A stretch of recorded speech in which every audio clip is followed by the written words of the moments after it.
बच्चों, कैसे हैं आप सब? आशा करती हूँ आप सब अच्छे होंगे।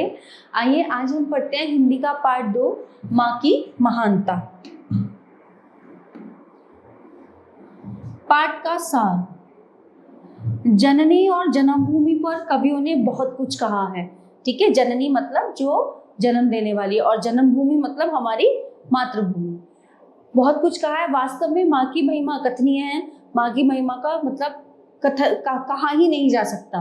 ठीक है, यहाँ विश्व की सेवा में अपने सुपुत्र अर्पण करने वाली माँ को नमन किया गया है। कुछ ऐसी माँओं का जिक्र यहाँ पे हुआ है जिन्होंने देश की सेवा के लिए जो है अपने पुत्रों को तैयार किया। आइए, पुत्र सुपुत्र था, उसने माँ को चारों धामों की यात्रा करवाई। ठीक है, माँ का निधन हुआ तो उसने विधि विधान से अंतिम संस्कार किया गया। गया में पिंडदान करने के बाद, ठीक है, अंतिम संस्कार के बाद जब पिंडदान होता है उसके करने के बाद आश्वस्त भाव से पुरोहित से कहा, पंडित जी आज मैं माँ के संपूर्ण ऋण से उऋण हो गया। मतलब आज मैंने माँ का जो है ऋण था, मेरे ऊपर जो कर्जा था वो मैं मुक्त हो चुका हूँ उससे। ठीक है, तो पुरोहित ने मुस्कुराते हुए क्या कहा, यजमान आप माँ के संपूर्ण ऋण से नहीं बल्कि उसके एक लक्षांश मात्र से उऋण हुए हैं। ठीक है, एक लक्षांश मतलब बहुत कम, लक्षांश मतलब जो लाख ऋण होते हैं उसका एक छोटा सा अंश।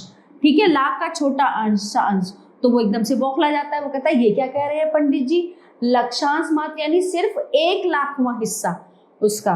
ठीक है, तो क्या होता है फिर आगे, जी हाँ सिर्फ 1,00,000वां हिस्सा। जब तुम सिर्फ 1 सप्ताह के थे, माघ की कपकपाती ठंड, माघ यानी जनवरी का जो महीना होता है उसी कपकपाती ठंड की एक रात में तुमने बिस्तर गीला कर दिया था। होता है यूजुअली यही होता है कि बच्चे सुसु कर देते हैं रात में। तो माँ को बुखार था, वो खुद ठंड से कांप रही थी, लेकिन उसने तुम्हें गीली जगह से खिसका कर सूखी जगह पर लिटा दिया और खुद उस गीली जगह पर लेट गई। आज तुम सिर्फ उस एक कर्ज से मुक्त हुए हो। पुत्र उदास हो गया, उसे लगा कि माँ की सेवा, उसे तीर्थ व्रत कराना, उसका अंतिम संस्कार, पिंडदान सब व्यर्थ गया। उसे लगा कि सब बेकार हो गया, मैंने जो कुछ किया था। तो पुरोहित ने यजमान की हताशा भांप ली। जो पंडित जी थे उन्होंने उस व्यक्ति वो समझ गए कि अरे तो परेशान हो गया, तो हताश हो गया। तो यजमान सच तो ये है, तो उन्होंने भांप लिया और कहा कि दुनिया में कोई भी संतान माँ के कर्ज से मुक्त नहीं हो सकती। कोई अगर उसके ऋण का लक्षांश भी चुका दे तो वो धन्य हो जाता है। ठीक है, सच में, और ये बात सच है, कोई भी माँ के ऋण से उऋण नहीं हो सकता।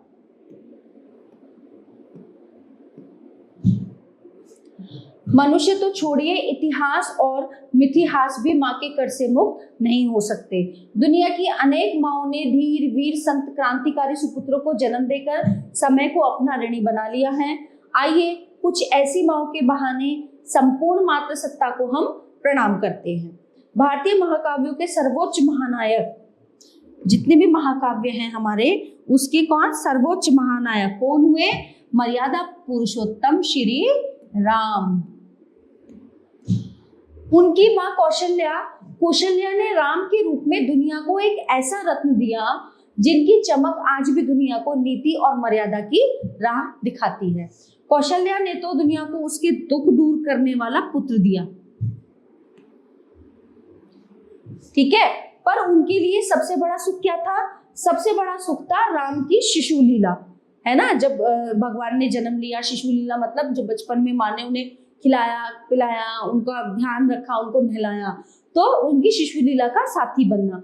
जब रामचंद्र प्रकट होते हैं तो वो कहती हैं, कीजिए शिशु लीला अति प्रिय शीला, ये सुख परम अनुपा। राम भी उनके आग्रह को तुरंत मान लेते हैं और शिशु बनकर रोना शुरू कर देते हैं। ठीक है, कहते हैं कि शिशु कुछ लीला कीजिए। ठीक है, प्रिय शीला, ये सुख बहुत परम है मेरे लिए, बहुत परम सुख है। सुनी वचन सुजाना, रोदन ठाना, होई बालक सुर भूपा। यानी कि राम भी उनके आग्रह को तुरंत मान लेते हैं और शिशु बनकर रोना शुरू कर देते हैं।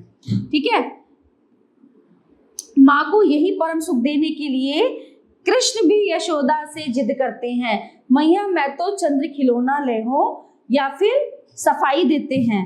ठीक है, क्या सफाई देते हैं कि मैया मोरी मैं नहीं माखन खायो। और वे अपने छोटे होने का तर्क भी देते हैं कि छीको के ही विधि पायो। कहते कि मैया मैं तो बहुत छोटा हूँ और छीका बहुत ऊंचा है, तो मैं कैसे उसको छीके को मतलब पकड़ के या उसको लटक के उस पर माखन खा सकता हूँ।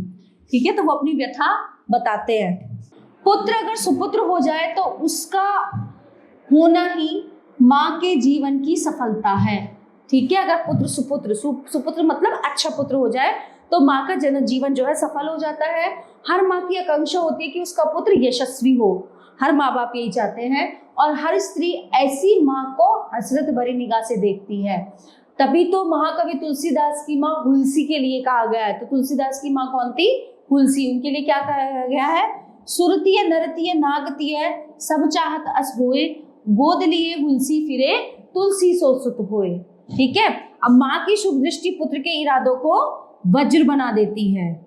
माँ की शुभ दृष्टि पुत्र के इरादों को वज्र बना देती है। गांधारी का जो उदाहरण है ना, वो हमारे समक्ष सामने है। गांधारी ने हमेशा पूरी उम्र अपनी आंखों पर पट्टी बांध रखी थी, केवल एक बार को आंख से पट्टी खोली थी, और दुर्योधन को आंख भर शुभाशीष देने के लिए, ठीक है, उसे वज्र का बनाने के लिए, ताकि उसकी मृत्यु ना हो। वह दुर्योधन को निर्वसन अपने पास बुलाती है, वो बिना कपड़ों के उसे अपने पास बुलाती है। कृष्ण इस बात को समझ जाते हैं कि अगर गांधारी की आशीष दृष्टि दुर्योधन के शरीर पर पड़ गई तो उसका जो है पूरा शरीर फौलादी हो जाएगा, बहुत मजबूत हो जाएगा, उसका फिर कोई कुछ नहीं बिगाड़ सकेगा।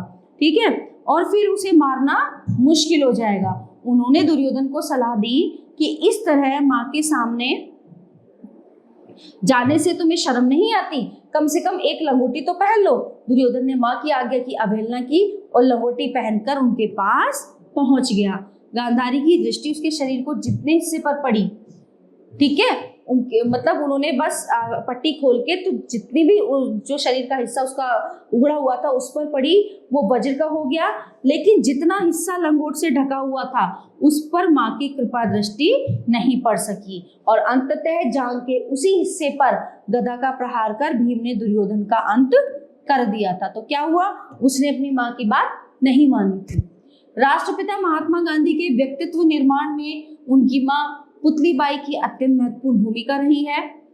ठीक है, पुतलीबाई ने बचपन में ही उनके अंदर ऐसे संस्कार रोप दिए थे जिससे आगे चलकर वे सत्याग्रही महात्मा बन सके और देश को आजाद कराने की अहिंसक लड़ाई लड़ सके। जीजाबाई ना होती तो क्या शिवाजी का व्यक्तित्व वैसा ही होता जैसा वह था? जीजाबाई ने जहां उन्हें स्वराज्य स्थापना का स्वप्न और अन्याय तथा अत्याचार के खिलाफ लड़ने का संबल दिया, वहीं उन्हें स्त्री का सम्मान करने की सीख भी दी। शिवाजी माँ के आशीर्वाद से ही एक के बाद एक किला फतेह करते गए और स्वराज्य की स्थापना, अब यहाँ पे किसका जिक्र आया? गांधी जी के बाद शिवाजी। ठीक है, अब जीजाबाई कौन थी? उनकी माँ शिवाजी की माँ जीजाबाई ने जहां उन्हें स्वराज्य स्थापना का स्वप्न और अन्याय तथा अत्याचार के खिलाफ लड़ने को संबल दिया, वहीं उन्हें स्त्री का सम्मान करने की सीख भी दी। शिवाजी माँ के आशीर्वाद से ही एक के बाद एक किला फतेह करते गए और स्वराज्य की स्थापना की। जीजाबाई ने जहां पुत्र को अपने आदर्शों के अनुसार ढाला, वहीं मैक्सिम गोर्की के उपन्यास माँ नीलवाना अपने क्रांतिकारी पुत्र पावेल के विचारों के अनुसार खुद को ढालती है। एक अनपढ़ धर्मवीरू महिला का इस तरह रूपांतरण आसान काम नहीं था, लेकिन जब कोई माँ बेटे के लक्ष्य को अपना लक्ष्य बना ले तो उसके लिए कुछ भी मुश्किल नहीं होता। आइए मातृ सत्ता के इस स्वरूप को नमन करते हुए अपनी माँ, मातृभूमि और मातृभाषा के प्रति अपने कर्तव्य को हम पुनः पुनः याद करते हैं, यानी कि दोबारा याद करते हैं। आइए अब आते हैं हम शब्द भंडार पे। यशस्वी यानी कि सुविख्यात, प्रसिद्ध। आश्वस्त, निश्चिंत। लक्षांश, लाखवां हिस्सा। रूपांतरण, रूप बदलना। सुरभूपा, देवताओं के राजा। अवहेलना, उपेक्षा। उऋण, कर्ज रहित होना। संबल, सहारा। कृपा दृष्टि, कृपा से भरी नजर। और इंतजाम, व्यवस्था।